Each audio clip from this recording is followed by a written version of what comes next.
All right. Hello, everybody. Welcome to the Sorry Not Sorry Pickleball podcast. I'm your host, Chris Callie. This week, we got a very special episode. It's a bonus episode. We're doing a live debate. So I got some awesome guests. We got some fun topics we're going to get into.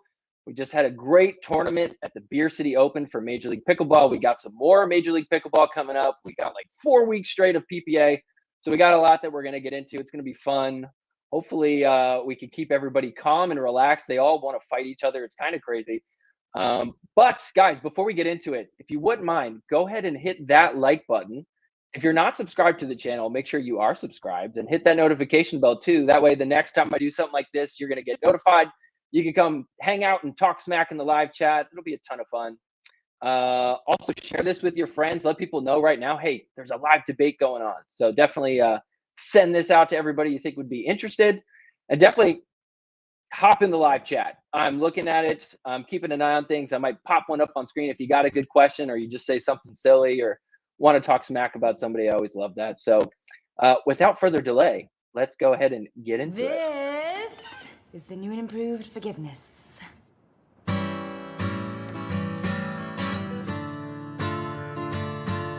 Forgiveness is more than saying sorry. I'm sorry. Forgiveness. I'm not sorry I took the money.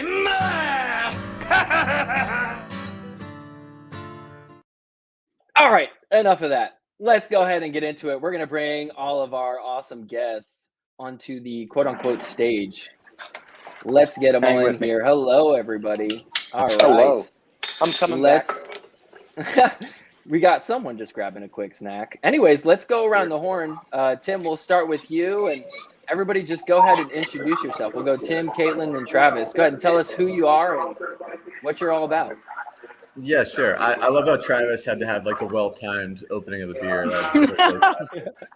Honestly, it just happened. I need it. Yeah. To deal with you for this. I'm just happy you have your shirt on. To be honest, that's different for you. Yeah, I mean, it's not what it once was. You know, I'm faded. Yeah. So Tim Parks, owner GM of the SoCal Hard Eights. I have a day job trading interest rate derivatives for a hedge fund. But yeah, otherwise, I'm looking forward to debating my two favorite people in pickleball. So it should be fun. There we go. Kaitlyn, you go next. Tim, did you see that comment that it looks like you rolled out of bed? Yeah, I actually came from my job, unlike the rest of you. I appreciate that. Your job in Miami. The third time you said it. How many other people are in the apartment tonight? Okay, Kaitlyn, how about you introduce yourself? Stop talking about me. Hi, guys. I'm Kaitlyn Kerr. I also have a day job at JP Morgan as a financial advisor, but love pickleball. Found it in March of 2021 and just like dove all in. Bought a team called the Las Vegas Night Owls, was the GM until yesterday. So been depressed, and now I'm headed to Dubai. Wow. And I'm Pickleball Chick on Instagram. There you go. All right, and last but not least. I'm Travis Rettenmaier. I'm a part owner of the Florida Smash and a relatively decent player for a 40-year-old man. I played tennis for quite a while, 10 years. That's the only reason that I could transfer into this. And both of these people are opinionated, and generally we tend to disagree, so it should be fun. Yes, there we go. All right. Well, super pumped you guys are all here. I know you guys got a lot going on, work, trips, being a parent. It's not easy to carve an hour out of your day. So it honestly does mean a lot that you guys are willing to do this. And it's going to be a ton of fun. So let's start getting into it. So I'm sure as most of you guys watching and everybody here definitely knows, we had an awesome tournament this last weekend at the Beer City Open. It was the mid-season tournament for Major League Pickleball. So in case anybody doesn't know, Major League Pickleball is doing a regular season format where you just kind of have games scattered throughout the year, and then you're basically building up points to have the playoffs, like in most sports. Although this one tournament was kind of a offshoot, a one-off, where they had just a bracket and there was a weekend winner. They won a ton of money, but it has no bearing on the standings. So there was some debate out in the pickleball world. You know, do we like that there was a weekend winner? Do we like the regular season format? So I guess I kind of just want to get your guys' thoughts on what you think the best format is. Is it the weekend winners? Is it the regular season that leads up to this awesome playoff? Or is it kind of a hybrid of both, where we have a weekend winner and based off of your place in the bracket, that's the points that you get for the year-end playoff? So, Tim, we'll start with you. What do you think about that? Sure. So, I'd kind of rather Kaitlyn go, so I could just say the opposite. But I think, like obviously MLP is still a little bit trying to find its identity. And, we're tinkering with the scoring format, we're tinkering with the season, all that kind of stuff. Originally I was a big proponent that MLP should be like a full season, like any other sport. And you don't necessarily need to declare a winner on the weekends. I think fans are generally understanding of, how a regular season works. We don't have a Super Bowl every single weekend in the NFL. However, I do think I am changing my mind on this a little bit. And I think there should be, to the extent we can, have some kind of way of having a winner every weekend and having that count towards the standings. So you're still working towards sort of end of season champion or Final Four, something like that. But it just feels crazy that none of those matches counted over the weekend. And I'm especially, I don't know if I just lost my camera. We can hear you. Yeah, I'll figure it out. I'm especially bitter because the Hard Eights are now 5-1 in exhibition matches. How did you just lose your camera? I don't know. We'll figure it out. So anyway, carry on. There we go. The Hard Eights are 5-1 in exhibition matches, and none of those have counted to the standings. So I feel like we're one of the better teams, but it's not being reflected yet. So I don't know. I've kind of changed my mind. I think we should have a kind of winner. Every weekend should have like the climax, the denouement, and then and then use that for the regular season. That makes sense. Kaitlyn, what are your thoughts? Because you also had a pretty solid run with your team as well this weekend. Yeah, it felt really fucking good to crush Tim Parks' team in a Dream Breaker. He has had the winning record versus our team overall the past 1.5 years. I'll give it to him, and he had a kick-ass team last year. But he's texting me the second we win our previous game, when they won their previous game, heading into us. Like, are you nervous? And I'm like, I'm just ignoring this outlandish bullshit that he constantly texts me. Anyway, the question was about the tournament structure. He's like, Dad. It just felt we're number one in the standings currently, and we finished second in this tournament, only to Pablo Tejas, who came down from Premier. So, in terms of the tournament, or like the structure of the league, I think I originally was very similar to Tim. I thought that having a regular season was ultimately going to be the best format. I came from soccer, and I thought that a mid-season tournament could kind of be sold as a separate asset to create more revenue for the league. So I really appreciated that. And I think, that wasn't explained to fans. And I think there was some confusion why it doesn't count, why there is a mid-season tournament. I think we need to make decisions a little bit quicker. Like, we were originally going to do Challenger and Premier in just one full bracket. And I think it was made like the week of the tournament to separate it. So I think just in general, it needs to be, decisions need to be made a little bit quicker as we proceed. But I think in general, all fans love the tournament format and the climax, but like the way to do that, I think is still up for debate, whether it's like a point system for places that you get in a tournament. Yeah, that makes a lot of sense. I'll be honest, Kaitlyn, it sounded like a really good answer that you had, but we were all distracted by Travis being an awesome dad. I don't know if you saw Apologies. that. I can't help that one. Was like, Travis is already winning. So that's sneaky good move to buy the audience there. But Travis, what are your thoughts on this? Because I think it's easy to say that this should have counted towards a regular season when your team did well. But what happens if your team didn't do so well? Yeah, I mean, I think both are pretty poor answers, and they miss like the broader point, which is we're finding our identity, and every sport that's successful alters the fabric of their community, and we don't have that yet. So if it's going to be in the circumstance that it is now, where we have a regular season, we don't have home and away matches, then yeah, just do the tournaments. Like make everything feel like it matters, and do 6 events as we did previously. And I think until we kind of get to that segue where we have matches in St. Petersburg or matches in Vegas and so on and so forth, then we're always going to kind of look for fans and look for identity. So it's going to take time, but ultimately we need to get to a point where, people in our community know who we are, know who the players are, know who, whomever is playing in their city. And so if it is as it is, it's not the best option. But yeah, I think the tournament format is better than kind of these random regular season matches that really feel like they don't mean much.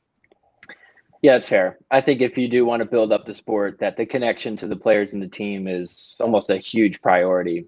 It's the format's almost irrelevant if nobody cares about any of the players or this teams or anything like that. So well said, everybody. Next question. Let's just address the big elephant in the room. That's already pretty much been addressed because it feels like it happened forever ago, but we got to talk about it. It was the hook heard around the world. It was the hook of the year. Many are saying the hook of all time. Travis, you were right there, first and foremost, front row seat.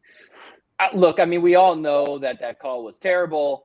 We all know that close call replay is the way to go. I mean, that is not a debate, whether we should have these high frame rate cameras on every line. Obviously, that's the direction it needs to go to. It's pretty ridiculous we don't have this. But I'm curious what you guys think, because I've actually seen people go both ways on this. When your team makes a wrong call, do you support your team on that, or do you go against them? And you guys are GMs, all of you guys are, kind of sitting on the sideline as helping out with the team. And do you guys feel like you have a responsibility to call the correct call or to stick with your team? So Travis, I guess we got to start with you on this one. What are your thoughts on that? I mean, I think if you see it clearly from the sideline, like there's no debate in your mind that the ball was in, you call it in, because then there's doubt. And per the rule, if you're not 100% sure, and in this case, we were all 100% sure it was in, then yeah, you absolutely have a responsibility to do the right thing, to like uphold the integrity of the game. So I think that was the biggest part of it that bothered me, is like, suddenly everyone was like, oh my God, I can't see. And there's never been a circumstance in my life watching tennis for 30 years, being a part of it, where I've seen guys serve $130 and I've been sitting on the line, ball going much faster. Like, you don't miss it. I don't look at my friends and like, oh shit, I couldn't see it. Like we all see it. So you have 5 guys on the sideline. Yes, they should have done the right thing. And for all of them to suddenly, just say that they couldn't see for whatever reason, they didn't turn their head fast enough, or they thought it skid, or they thought they called it off the second bounce, or whatever other bullshit was spewed my direction. Yeah, absurd to me. There's no way that I could fall asleep at night, especially if, let's just say I was playing Tim or Kaitlyn's team, and make that fucking call and then call up my buddy and be like, hey buddy, we fucked you over. Like, I just wouldn't do that. So for me, 100%. If you see it clearly, the fucking ball is in, period. Yeah. Kaitlyn, we'll come to you next on this one. I mean, do you think that there's anything that changes because there's a line ref there? Do you feel like that kind of gives you a little bit of an out, pun intended?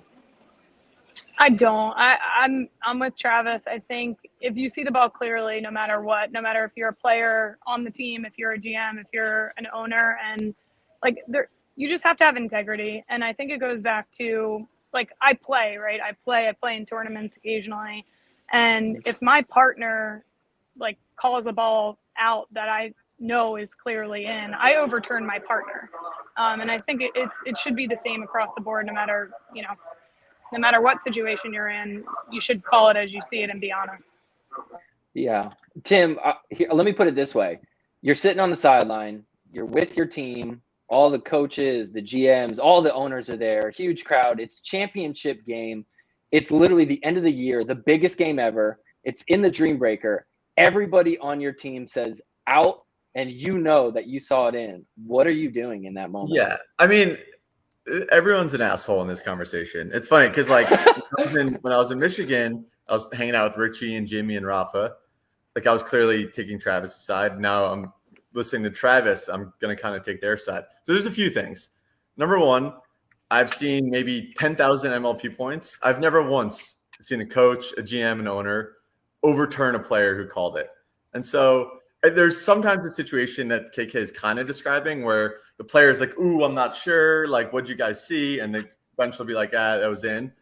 But a situation where Michelle, like, clearly vociferously was like, that was out. never in history has an MLP owner or GM overturned. Number one. Wait, hold on. I'm going to have to stop you because you're right away. You're doing the same thing Jimmy did, which is throwing Michelle under the bus. Michelle didn't make the call first. Richie did.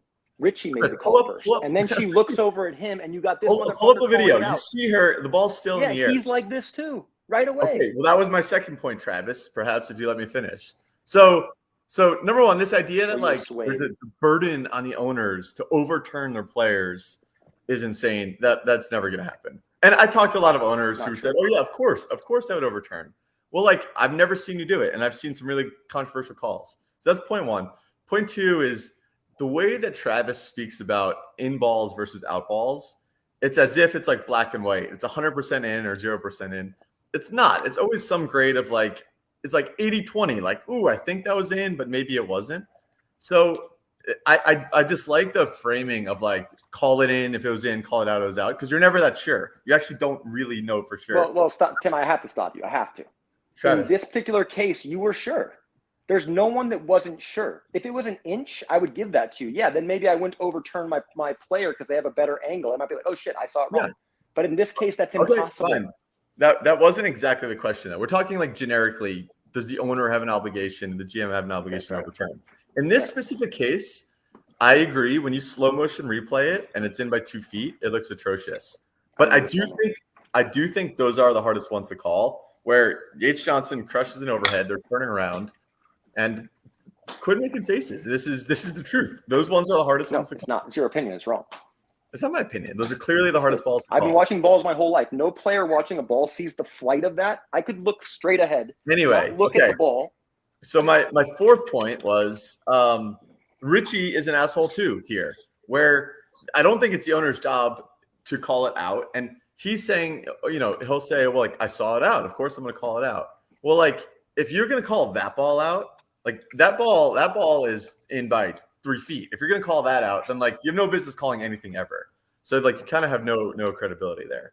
But I think the bigger point is I actually don't. So Michelle obviously has a history, and that does her no favors in this situation.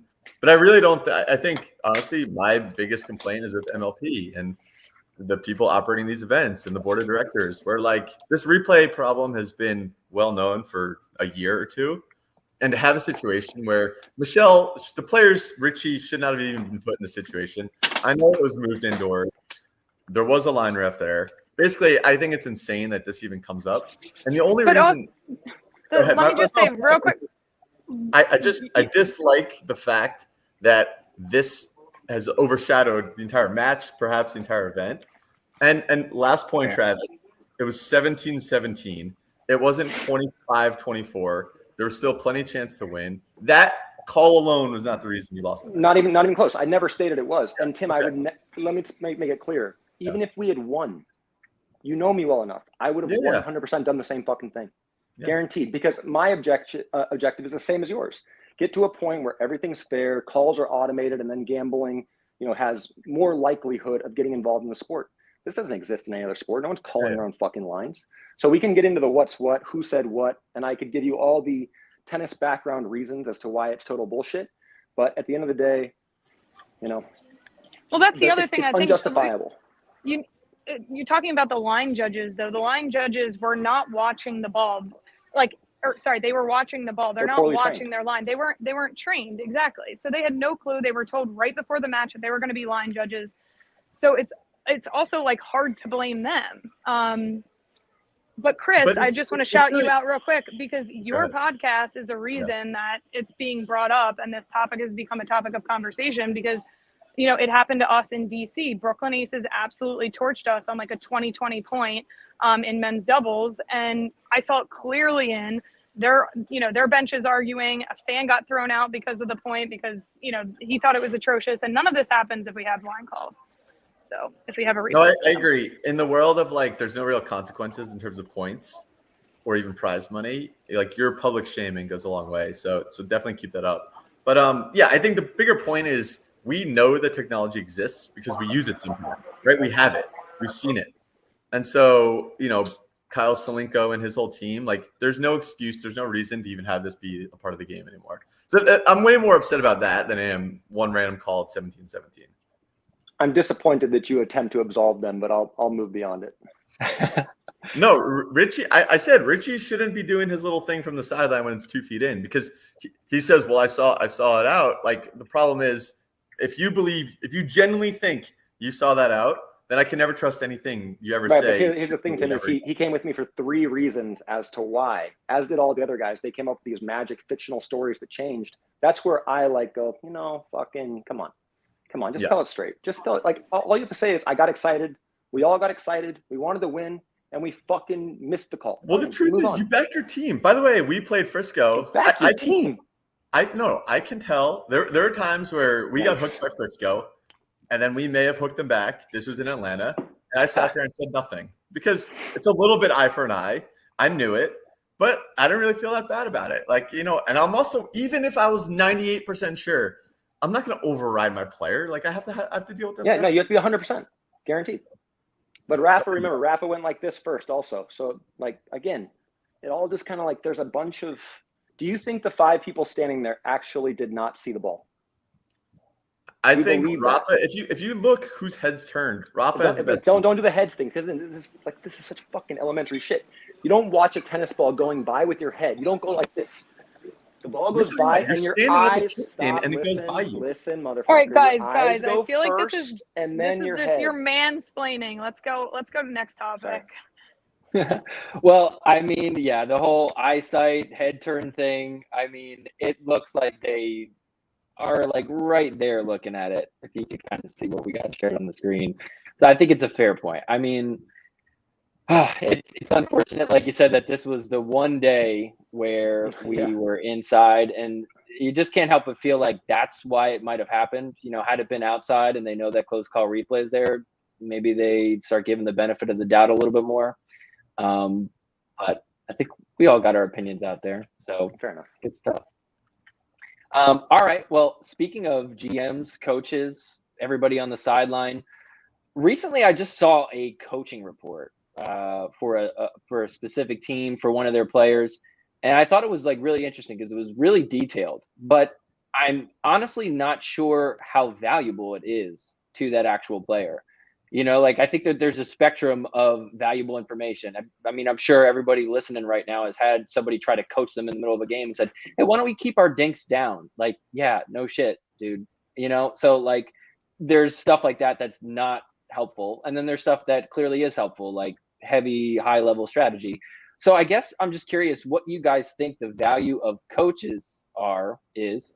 And also, what do you think the value of a GM is for scouting? Do you think that there's actual like correlation that somebody could be a good GM and have a good eye to scout talent? Do you think that you really have to be a player to scout talent and to be a good coach? So I'm curious just to kind of get your overall thoughts on that. Kaitlyn, we could start with you because I know that you were really helpful with the with Vegas and kind of their team and building all that. So how much value do you put into scouts and GMs and then also coaches as well?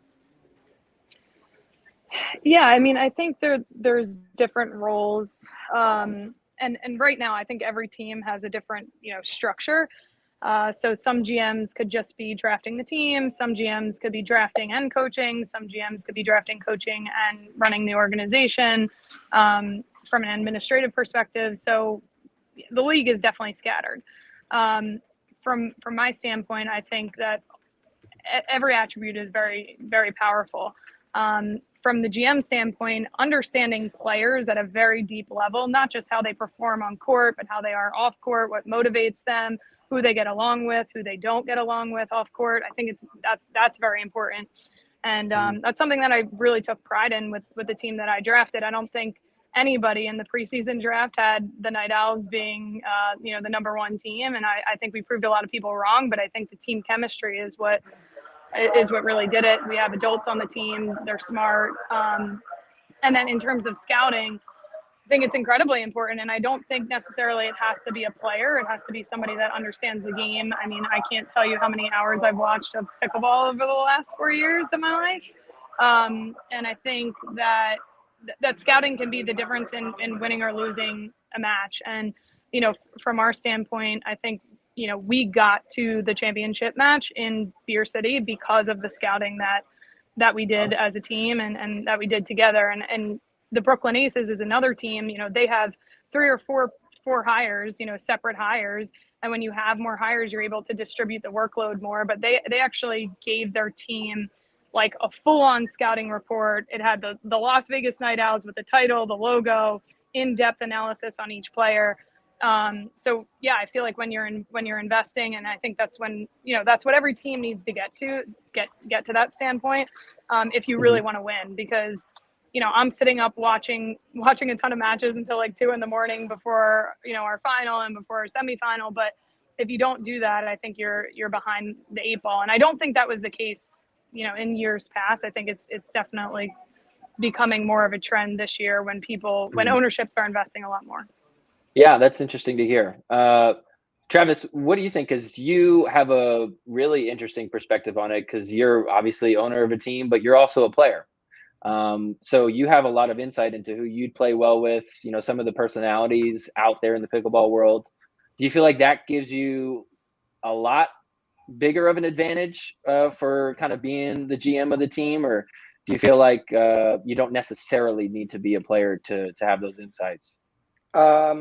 I think it's tough to say, because, you can look at a style and think you're going to match really well. But then when you get out there, you never know. And it might be personality driven. Like, you thought that you really like this guy, and then you play and you see how they react to stress, or maybe they just don't like you and how you react to stress.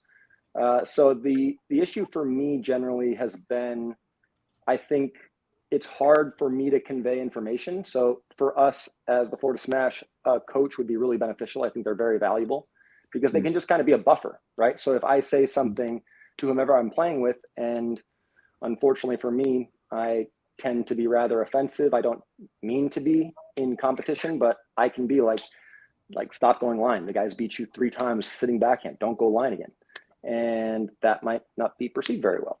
So if you have a smart guy like Adam Stone, like the Hard Eights do, that can say basically that same information, and it's not going to be looked at as, oh, the owner/GM/player is shitting on me right now. So I have to be careful with what I say, but I think there's a lot of value in both. If you have GMs who are as invested as Kaitlyn, who knew the players, who took their time, who helped the players on a week in, week out basis, especially at events, then it's a great value.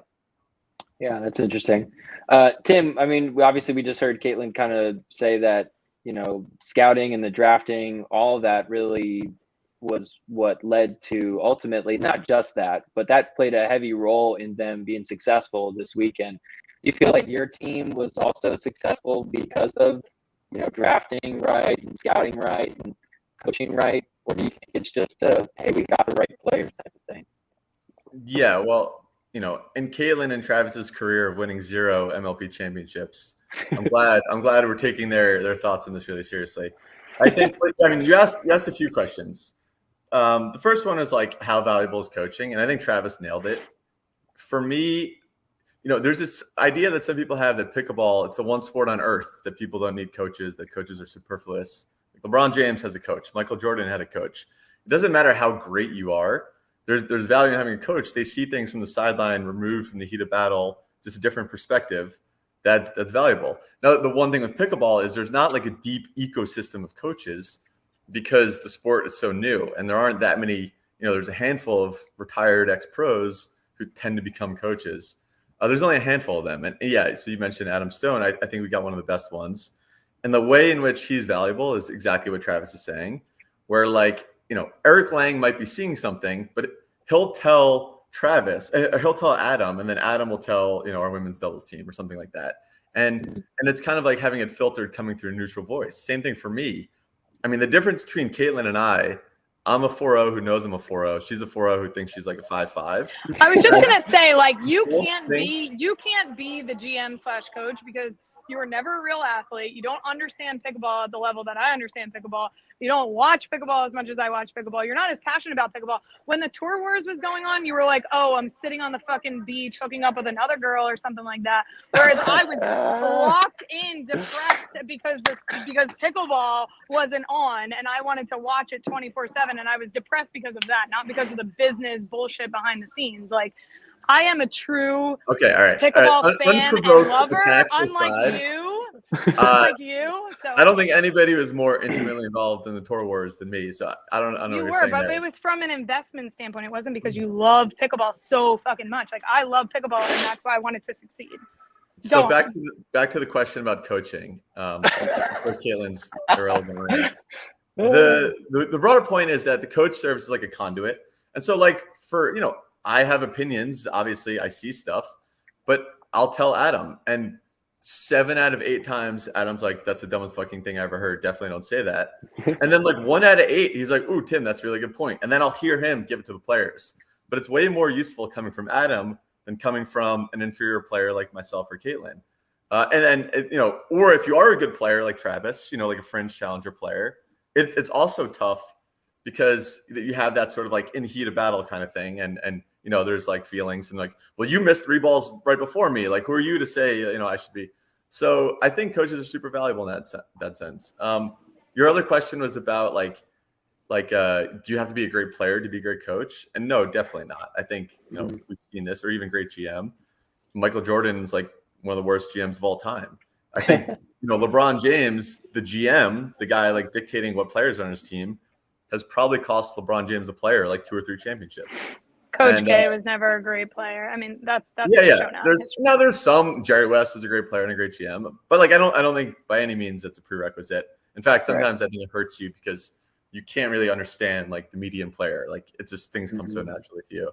And then finally, you asked, Kaitlyn was talking a lot about like chemistry and the reason her team did so well and all that. I mean, presumably she drafted for chemistry in previous years, and those teams never made the playoffs or did anything.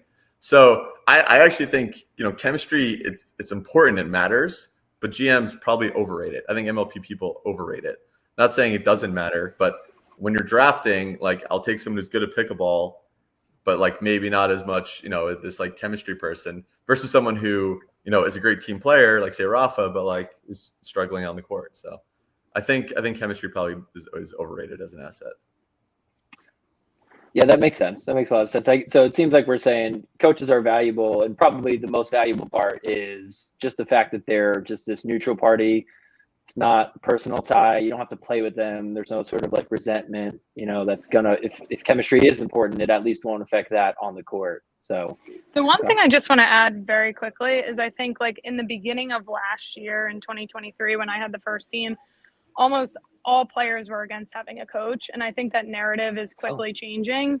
And, not only a coach or GM or whoever, but I think it's extremely important who you have on your bench, because a negative person or somebody that's constantly, giving bad attitude or bad body language can really affect the players on the court, and vice versa. If somebody's giving more positive energy, I think it feeds off of it. And again, being a real athlete myself, unlike Tim Parks, I understand that because I was in that situation before. So I think it also helps if you have like real life experience yourself that you can apply to a different sport.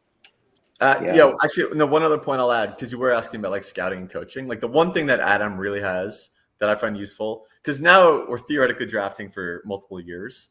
So like projecting talent matters a lot more. And Adam will say stuff like, this person, like they stink right now, they're not getting results, but like they have the ability to like very quickly get there. And then there's other players who I'm like, ooh, they hit the ball really hard. Like, she might be like great in all these ways. And Adam's like, her technical flaws are like, she's so structurally flawed that like it'll take 2 years to repair her. Like we need to go in another direction. And that's the kind of stuff, like the nuance that I would miss, that Kaitlyn would miss, like that Travis might see. But it's really useful having Adam because he sees like those small technical things that, when you're trying to project 2 years forward, like are super important.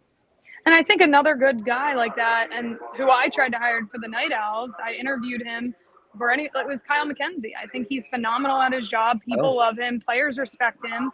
And, when I was begging our ownership, we need a coach, he was my first call. And I think, a month after that happened, DC swept him up, and I don't think they're ever going to get rid of him. So I think there's definitely gems. What? No, I didn't. Go ahead. Finish your point. Go ahead. No, that's it. I'm done. I just saw a comment. I had to comment. It says, "Who is the worst player on screen?" And that's the best comment I've read so far. There it is, my man. How do you see the comments? I want to see it. They're good. Tim, you don't want to see them. Like you're getting shit on left and right. Yeah. I like Bryce. I'll show you Honestly, I think we need. No, I'm kidding. People liked your last comment. You're trending upward, All right, apparently. good. Yeah. Good. Yeah. You did good. When I went on- Is it with males or females? Or is he trending up? Interesting. Kaitlyn's the one going to Dubai right now. I think like you should probably keep those comments to yourself. Yeah, One's in the chat Kyle's if done we're pro unbelievable. Tim Parks. Two's in the chat if we're not for Tim Parks. We'll see how that does. All right. Anyway, let's move on. Sorry, I didn't mean to interrupt, but I loved the question because I wanted to get you two. Oh shit, I might be who knows. But anyway, Love it. Well, anyways, so we're talking about drafting players, right? Getting the right players in there. There's certain advantages when you're drafting a team, and you're kind of like thinking about the strategy of who do we draft. We got years to come, right? We all kind of knew what the rules were around the format. And then all of a sudden it felt like just a few weeks ago, all these players got picked up in the Challenger League, and it seemed like nobody knew that they were allowed to be picked up. So a few players off the top of my head, I remember it was Megan Fudge, Susanna Barr, there's some other players there. Do we think that Challenger pickup window was fairly done? I knew that there's some nuance to it where it was like, yeah, kind of technically it was in the rules, but people were upset about it. Tim, we can start with you on this one. Do you feel like that was a fair thing to be done, or what do you think was the right approach there? Yeah, I mean, I've a few thoughts on this. So number one, I do think MLP and PPA, UPA wants to be the premier pickleball organization. So you should kind of do anything possible to get the best players. There are players out there who are good or better than players we have in the league, and they want to play and team owners want them. We should do whatever it takes to get them in there. I think the issue that people have is that, well, you can sort of game the system and there's like situations where, there's all sorts of like, paying under the table or whatever. And that does complicate it. But this idea that like, if you weren't in the original draft, you should have no mechanism of ever getting into the league until there's a new draft is kind of crazy. So like, that's the number one premise that I reject. And the second premise, which I've seen Kaitlyn's co-GM, Jim Claus, talking about, is this idea that the rules were changed. The rules were changed. It's so unfair to change the rules. The rules were not changed. It's the exact same rules ever last year when Jill Braverman came in midseason.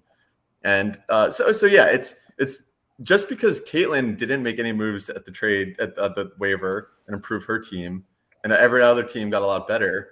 It's this ridiculous idea that like, oh, it's unfair that other teams are allowed to improve because we drafted the best team. It should just be static. So yeah, I have no issue with the way the waiver wire was handled. Interesting. All right. Kaitlyn, I guess since you were directly called out there, we'll let you go next. Thoughts on this? Travis, are you chomping at the bit? I feel like you're ready to go. I'm happy to go, or if you, because I have a lot. Go ahead. Okay. You got a lot? Okay. No. I agree with Tim that I think that like if we're trying to be the best league in the world, we want to have the best talent no matter what. I don't think that. I guess my issue with it was we did draft the best team in the league, and we went female. Hold on. We went female.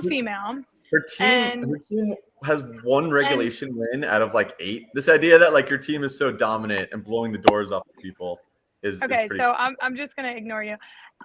So we and we drafted female, not really understanding or thinking that 5 or 6 top challenger level players, arguably some could be in premier like Megan Fudge, would be coming back into the draft. And Tim is going to argue his point because he picked up Yana Knoll, and the problem was the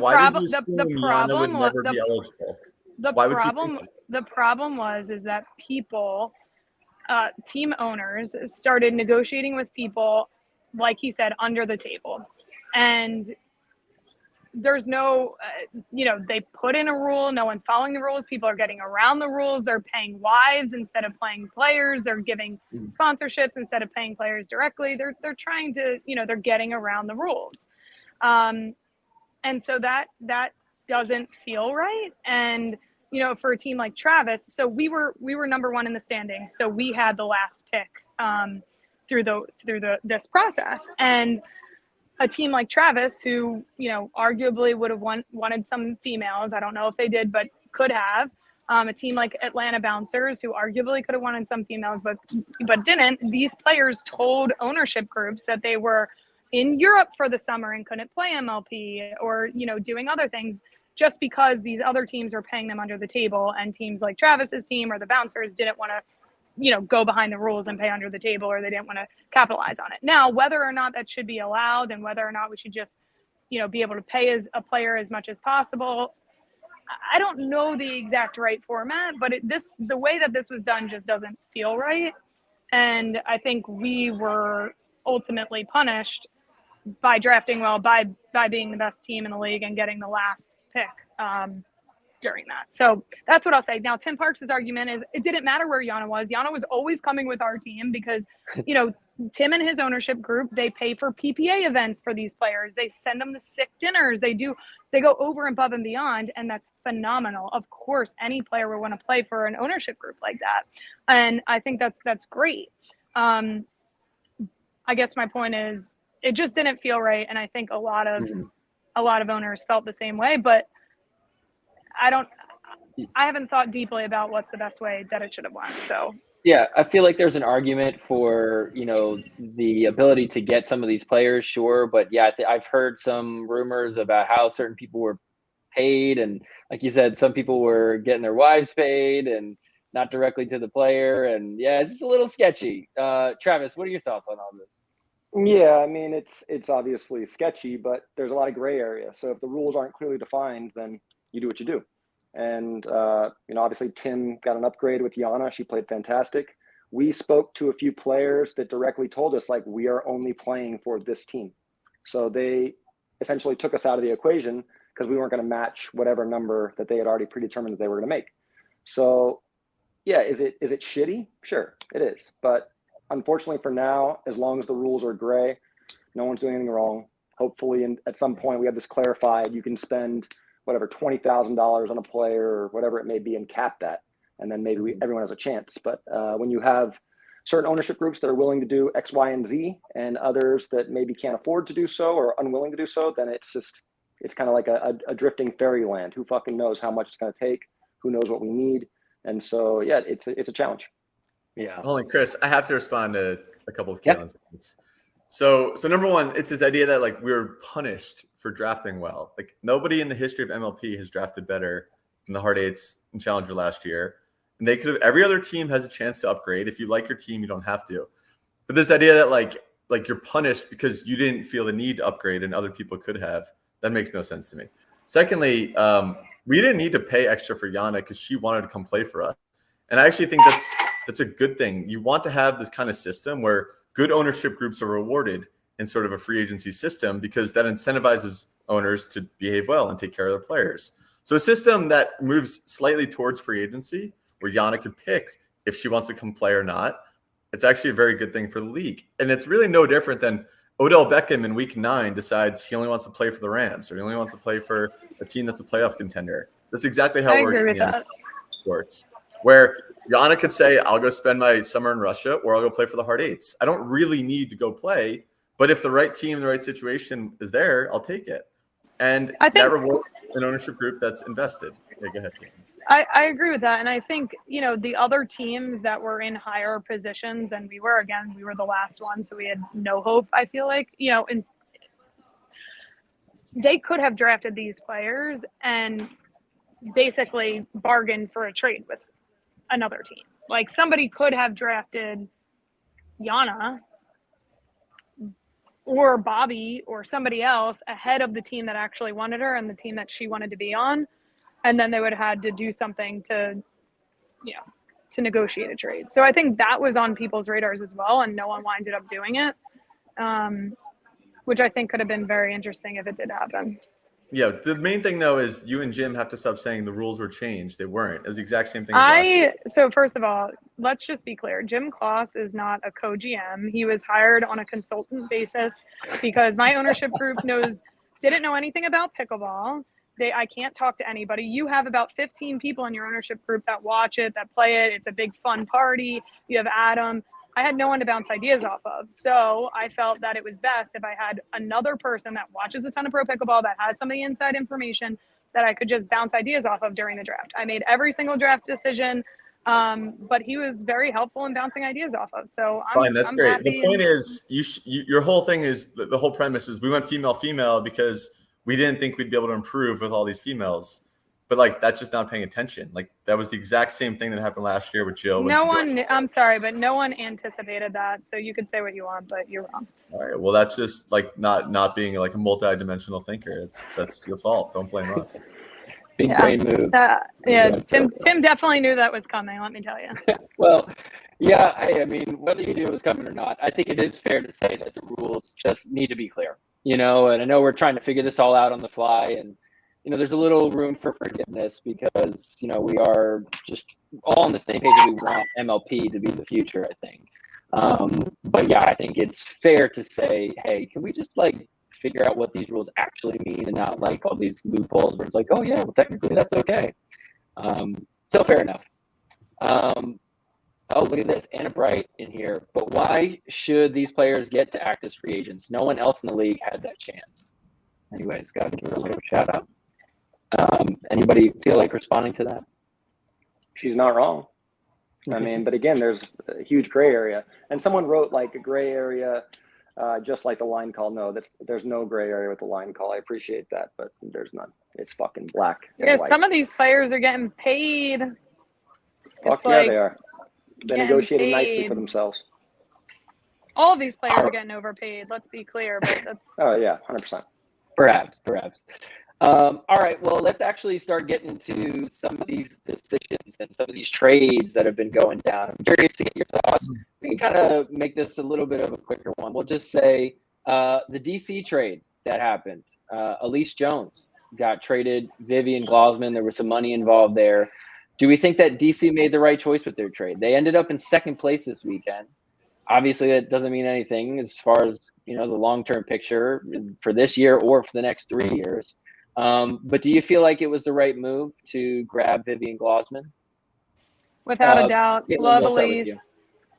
Yeah, I think absolutely love Allyce. She's a fighter and a grinder, but I think Vivian Glozman has extreme upside. And if you know players well, she gets along with Deckel extremely well. She plays well with Deckel. She is I think Vivian Glozman, I think her confidence is something that she can continue to work on. But when she has that's a good friend like Deckel, a great ownership group that's supportive, I think, it meshes well with that team. And again, I just think her upside is tremendous. And, we saw that Allyce was a little bit of a liability in singles. I think she brings them up on that perspective as well. So I love what Al Tyler said. He said, does it help us win the championship? And if it's a yes, then we're doing it. And I think he did it. So I like it.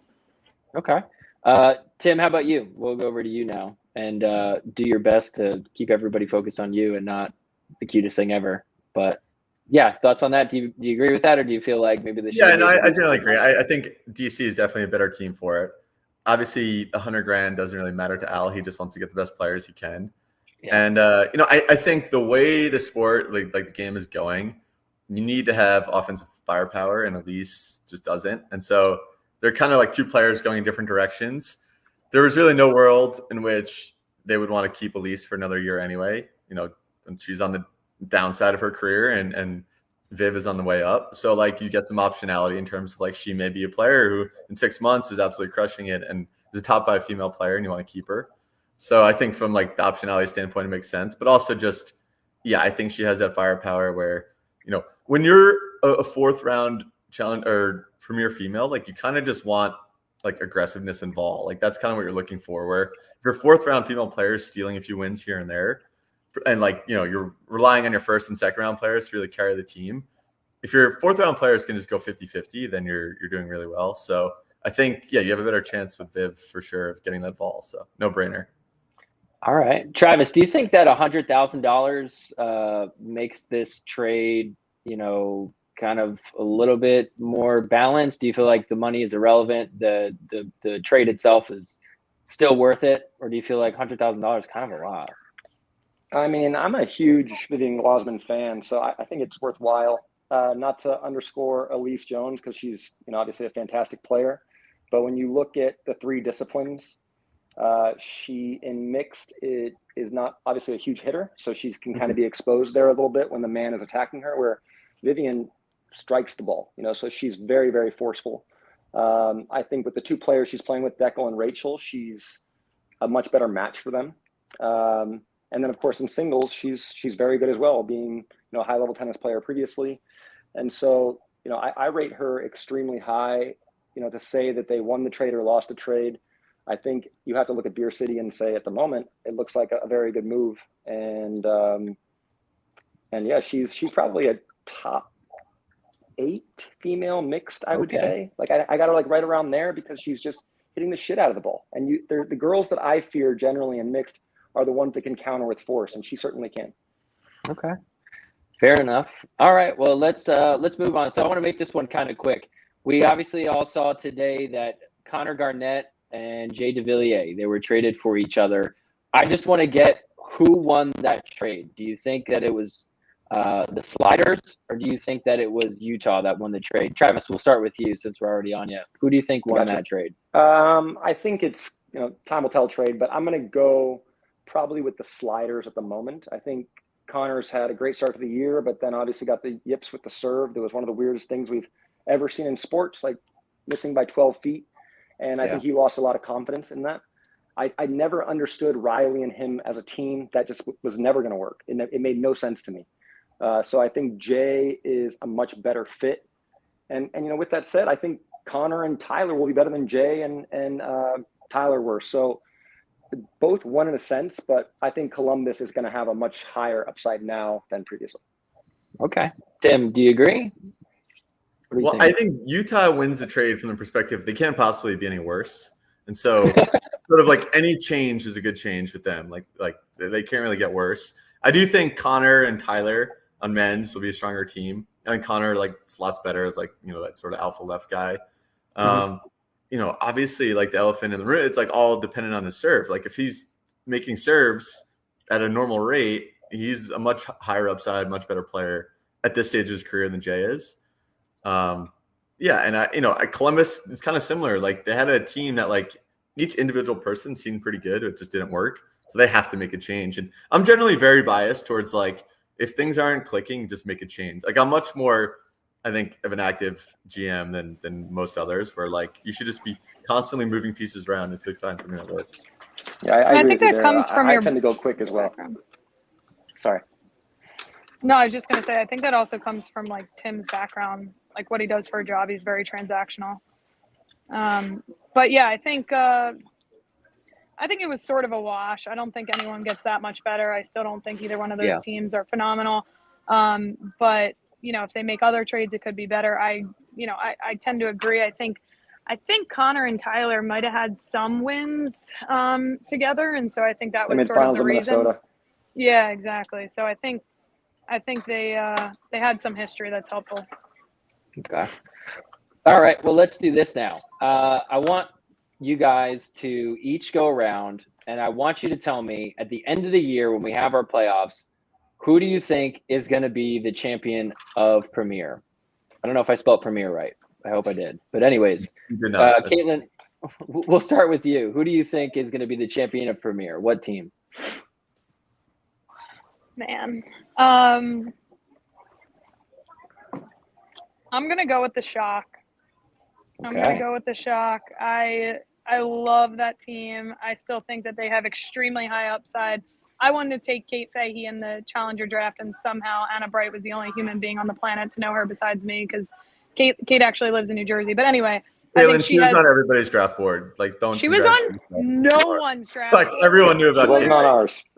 Literally, I'm sorry, Tim, you're wrong. You definitely did not know about her, and it's so funny that everyone claims to. I was the only one besides Anna Bright. By definition. Okay, so anyway, I knew her when she first started playing pickleball. So going forward, love Anna Bright. I still think she has tremendous upside. I think she brings out the best in her teammates. I think Hayden has upside. I think Gabe Tardio has upside. I love the way they play as a team. The only other team that I think will give them a run for the money is DC. I like the players on Dallas. I don't know if it gets in those tough moments how they're gonna react together. But I love Augie. as well. I think he has a lot of upside, but I'm gonna go with the Shock. Okay, Tim, we'll go to you next.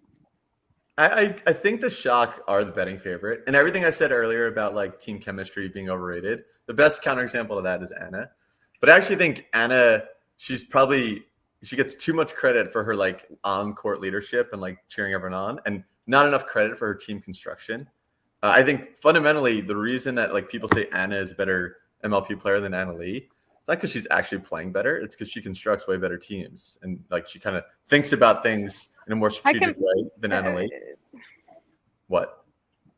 I completely agree with that, but I also think that like I completely agree, but I think that she also is a different teammate than Anna Leigh. Like, I think Anna Leigh is a great teammate as well, but I just think Anna Bright is on a different level than anyone else. And I'll put Judith in that category too. I think she's a phenomenal leader, and you need leaders on teams. And I don't think there's that many leaders yet in pickleball. So I would happily bet, and I'm a fan of Anna, and I know she's watching. I would happily bet that if Anna and 3 random players versus Anna Leigh and the same 3 players, Anna Leigh would win more often. However, Anna surrounds herself with better players consistently. So it's not that's part of the deal in MLP. Anyway, the Shock are my favorite. The thing I love about the Shock is all 4 players can hurt you, and those are the teams I kind of like. Anyone can go off at any time. But if I was going to make a bet, I would say Dallas. I do really like Dallas. Oh. I think DC is playing above their level. I think J-Dub has like become criminally underrated somehow, and people, yeah, he's a monster. And when Georgia gets hot, she's one of the scariest women in the game. So yeah, and I think Augie he's really, really smart player. He knows his role well. So I like Dallas. I think if I could bet, I'd get some fat odds on them, and I would bet on them. There we go. Okay, Travis, if you had to put money down. I think it's a 3-team race. I think it's the Fives, and it's funny because they're all constructed so differently, but I think it's the Fives, DC, and obviously the Shock. The Shock are the favorite in my view. However, kind of going along with the Anna Bright, I'll give you a little one. I was watching, because I can't help myself, I watch fucking everything. And I want to say they were down like 20-13 in mixed, and Anna Bright was on the sideline. They were playing the Ranchers. Tardio's kind of acting a little soft, and she was in his face, like right in his face. And that was impressive to me because she took the moment. Everyone else had tapped out, like it's fucking over. She didn't, like she was right there. So for me, like she gains a lot of respect in that front. I want to agree with Tim in the sense that, yeah, if you take Anna Leigh and 3 other players, Anna Leigh's team probably wins, more or less. The reason I give the Fives a chance is because Zane, I think, has a similar ability in the sense that he makes everyone around him feel like they're really fucking good, even if they're not. And I admire him for that. Like, he's really, really good at making you feel like you're a good player. The funny thing about the Fives is they almost like lose on purpose to an extent. Like, they throw a few matches that they're probably not going to win, and then they just bank on the Dream Breaker. They just bank on it. And that's a change strategy. DC, I think, is the most forceful team now, where if they're hot, I don't think anyone can beat them. And then St. Louis Shock is obviously the most balanced, and it's going to come down to how well Tardio and Patrick Quinn kind of handle the big moments. And if they get a little fragile emotionally, I think that's the only knock on them, because they're young and inexperienced. But the margins are so small. But I don't put Dallas in that conversation. I don't think they're close to those other 3 teams. Okay, well, there you go. Interesting answer there. For the sake of time, I'm gonna I want us to keep this one kind of quick, but we gotta ask it because it's the thing that everybody wants to talk about right now. Ben and Colin Johns. Everybody feels like Ben has got to move on. So I want to ask you guys, who should Ben Johns play with? Maybe you think it's Colin. Maybe you should continue with Colin. But if you had to consult with Ben and he came to you and was like, hey, who do I play with? Who are you teaming up with Ben? Kaitlyn, we can start with you. What do you think? I don't really want to answer this one. Oh God, it's really tough. I think that Ben needs somebody that is able to think intelligently and deeply and can handle a lot of pressure moments. I think he needs somebody that'll let him, do what he does.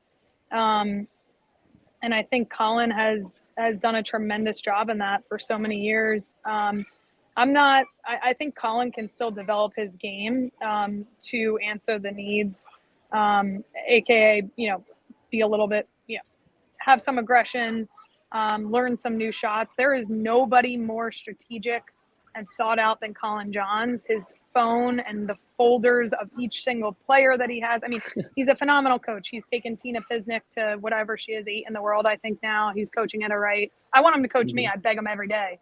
But yeah, I think he could use somebody, you know, players that come to mind, and I don't know if he should change, but I would say like a Deco Bar, a Dylan Frazier. I think he's he's one of the top right side males in the game.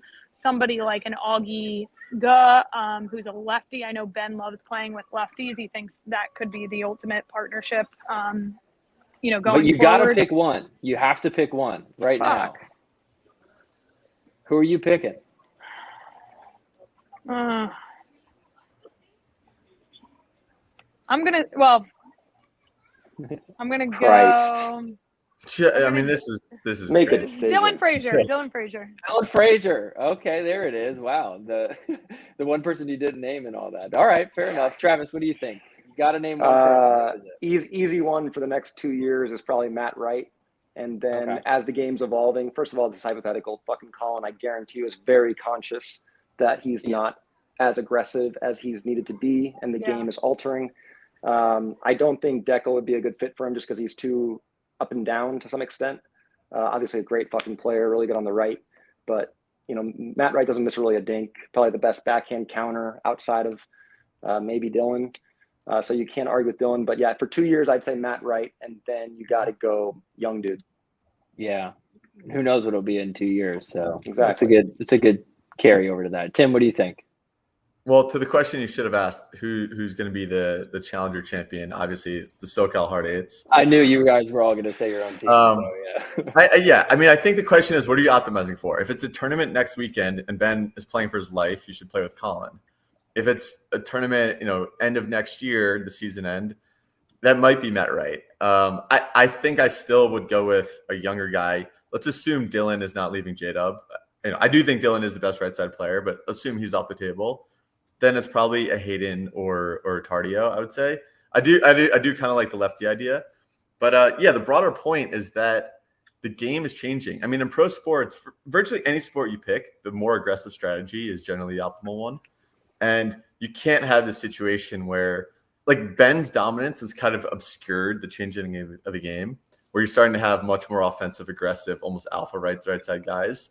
And so I think you can't have a situation where teams can just attack half the court with impunity and like kind of know they're not going to get attacked back.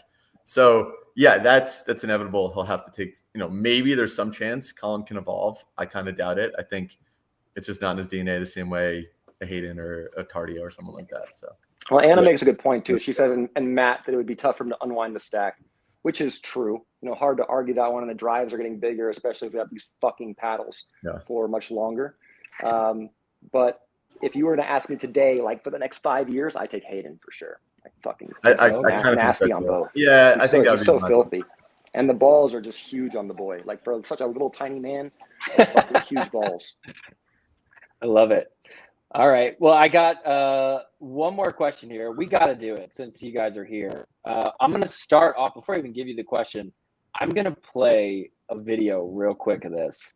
So let me see if I can play it. So this was this last weekend. We had the Score Pickleball Showdown. Oh my God! Everyone It can went leave. into a Everyone dream can leave. And so I'm just going to let you guys see this point of the Dream Breaker. This is Tim Parks against pro pickleball player Rafa Hewitt. How much did Tim pay you to show this, honestly? It's 2-1. It was a great play. And look at this. Rafa can't get to it. That's 3-1 against Rafa there. I should have subbed you in, Tim. You did better than me. And Kaitlyn got worked by Ron Saslow. Yeah. I beat Tim in like every single singles Look at you, tournament we play Kaitlyn. against each That's other. an athlete right there. Great shot, Kaitlyn. Chris, what are you 10 feet doing out. to me right now?